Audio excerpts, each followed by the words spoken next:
Hi hello வணக்கம். வாடிக்கையாளரின் உண்மைத்தன்மையை சரிபார்க்க கைரேகை பதிவு செய்யப்படுகிறது. இதற்கு கால அவகாசம் கிடையாது என்பதால் பதியாத வாடிக்கையாளர்கள் சிலிண்டர் கிடைக்காது என அச்சம் கொள்ள வேண்டாம் என இந்தியன் ஆயில் நிறுவனம் தெரிவித்து உள்ளது. இந்தியன் ஆயில் நிறுவனம், பாரத், ஹிந்துஸ்தான் பெட்ரோலியம் ஆகிய பொதுத்துறை எண்ணெய் நிறுவனங்கள் வீடுகளுக்கு சமையல் கேஸ் சிலிண்டர் விநியோகம் செய்கின்றன. இந்த சிலிண்டரை எண்ணெய் நிறுவனங்கள் நிர்ணயிக்கும் விலைக்கு வாங்கியதும் வாடிக்கையாளர்களின் வங்கிக் கணக்கில் மத்திய அரசின் மானிய தொகை செலுத்தப்படுகிறது.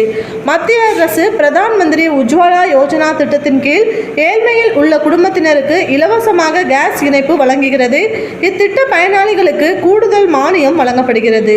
தமிழகத்தில் 41 லட்சம் இலவச திட்ட பயனாளிகள் உட்பட மொத்தம் 2.33 கோடி கேஸ் சிலிண்டர் வாடிக்கையாளர்கள் உள்ளனர்.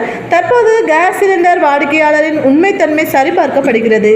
இதற்கான சிலிண்டர் இணைப்பு யார் பெயரில் உள்ளதோ அந்த வாடிக்கையாளர் தங்களின் ஏஜென்சிக்கு சென்று கருவியில் கைரேகை பதிய வேண்டும். தற்பொழுது கோடைக்காலம் என்பதால் வெயில் சுட்டெரிப்பதால் பலரும் கைரேகை பதியாமல் உள்ளனர். இதனால் தொடர்ந்து சிலிண்டர் கிடைக்குமா என்ற அச்சம் எழுந்துள்ளது. இது குறித்து இந்தியன் ஆயில் நிறுவன அதிகாரி ஒருவர் கூறியதாவது: மத்திய அரசு அறிவுறுத்தலின்படி இலவச கேஸ் பயனாளிகளுக்கு மட்டும் கைரேகை பதிவு செய்யப்பட்டது. தற்போது அனைத்து வாடிக்கையாளருக்கும் பதிவு செய்யப்படுகிறது. ஏஜென்சிகளில் கைரேகை மற்றும் முகப்பதிவு வாயிலாக வாடிக்கையாளரின் சரிபார்ப்பு உறுதி செய்யப்படுகிறது.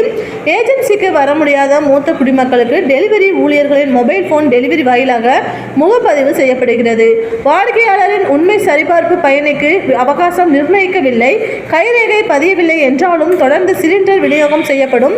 எனவே வாடிக்கையாளர்கள் அச்சம் கொள்ள வேண்டாம் என்று கூறினார்.